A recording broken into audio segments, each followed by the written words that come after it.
Satuan alias Tuan, 42, badut yang menganiaya istri dan membunuh mertuanya, diduga memperalat anaknya dalam mencari nafkah. Korban adalah Sri Wahyuni, 36, dan Sa, 52. Penganiayaan itu terjadi di rumah kontrakan Dusun Sumber Tempur RT 0201, Desa Sumbergirang, Puri, Kabupaten Mojokerto, Jawa Timur, pada Rabu, 6 Mei 2026.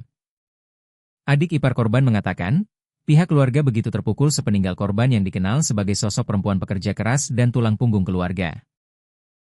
Pastinya kami sangat kehilangan, terutama anak ketiga almarhumah, SMP kelas 3, ujar dia, saat ditemui di rumah duka, pada Senin, 11 Mei 2026. Keluarga korban angkat bicara soal tudingan tersangka yang seolah menyalahkan almarhumah. Tersangka mengaku pernah diusir waktu tinggal serumah kala itu. Namun kenyataannya, korban mengusir menantunya lantaran yang bersangkutan diduga hendak berbuat tidak lazim terhadap putrinya. Korban ditinggal suami meninggal pada 2024 silam, memiliki 3 anak dan 4 cucu. Masyarakat tidak paham, makanya menghujatnya ke sini.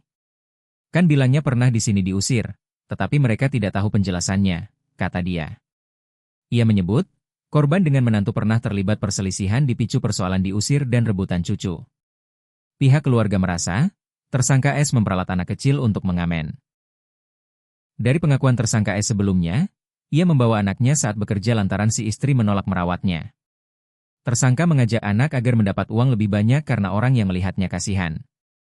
Pernah diusir dan rebutan anak, karena korban tidak memperbolehkan cucunya diajak ngamen, badut. Bawa anak, kerja keras siang dan malam memang benar. Tapi orang tahu kulitnya saja, tidak tahu dalamnya seperti apa, tandasnya. Kepala Desa Sumbergirang, Siswa Yudi menyatakan, masyarakat lebih bijak dalam berkomentar di media sosial terkait kasus ini. Jangan sampai korban seolah-olah menjadi penyebab peristiwa berdarah tersebut. Kita serahkan kasus ini pada kepolisian, agar secara moral pihak keluarga tidak ada tekanan yang menjadi korban malah dihujat, sesalnya. Siswa Yudi menambahkan, Pemdes mengajak masyarakat untuk bersama-sama menjaga ketertiban dan keamanan bersama pasca kejadian ini.